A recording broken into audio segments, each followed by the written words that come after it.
4 dicas para saber a hora certa de trocar o limpador do para-brisa.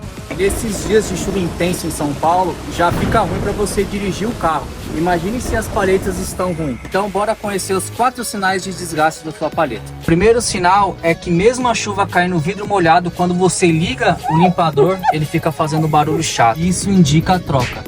Segundo, mesmo você ligando ele no máximo, você percebe que ele não está limpando, fica embaçado e com as falhas da limpeza do limpador. E isso indica a troca das paletas. Terceiro passo.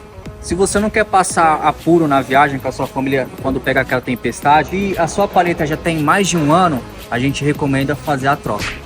A quarta e última dica, aqui se localiza reservatório do limpa para-brisa. Importante saber disso, não podem colocar detergente ou sabão aqui líquido. Nós indicamos aqui você usar o próprio líquido limpa para-brisa.